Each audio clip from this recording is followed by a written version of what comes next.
السلام عليكم خواتاتي الغاليات، كيف دايرين؟ اموركم هانيه؟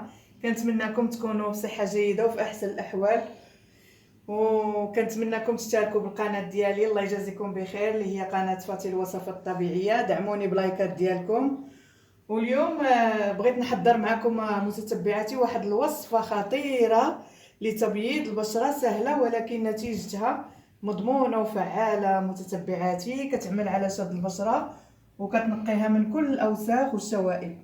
هاد الوصفه فهي من اقوى الوصفات الطبيعيه للبشره.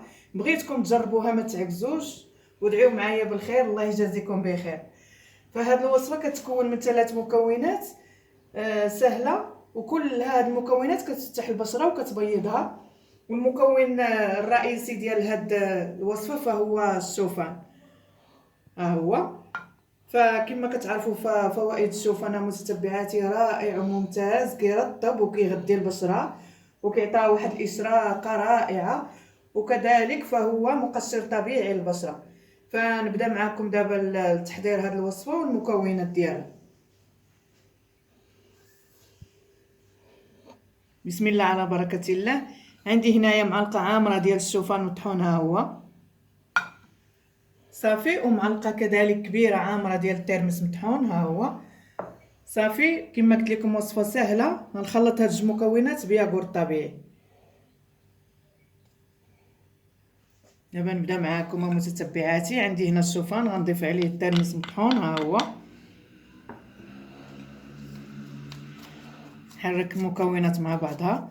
كما قلت لكم فهي كتعتبر من اقوى الوصفات في تبييض البشره متتبعاتي.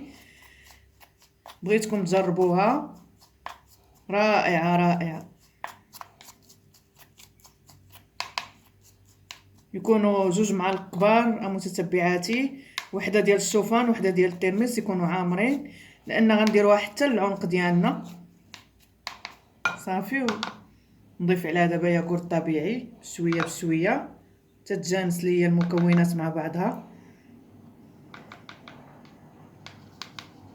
فكتعطينا واحد النضاره والاشراقه للبشره. هاد الوصفه رائعه رائعه متتبعاتي. نحرك بشويه بشويه. فكما كتعرفوا ياغورت طبيعي فهو راكم عارفين مرطب للبشره ومغذي، كيغذي لينا البشره ومرطب بالاخص البشره الجافه، فهو رائع البشره ياغورت طبيعي. نحرك مزيان المكونات.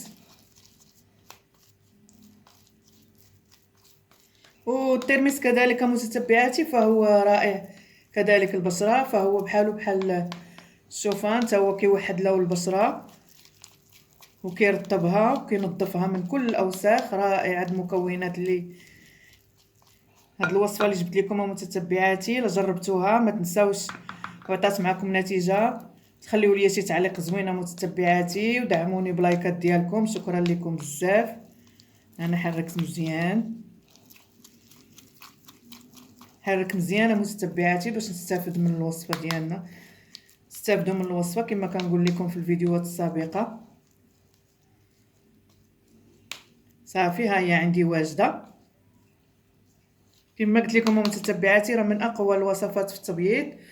ها هي نخليوها واحد نص ساعه ونكونوا غاسلين وجهنا بشرتنا مزيان بالماء والصابون ومنشفينها، ونستعملوا الماسك في الليل. صافي، ونطبقوا البشره ديالنا نخليوه مده نصف ساعه.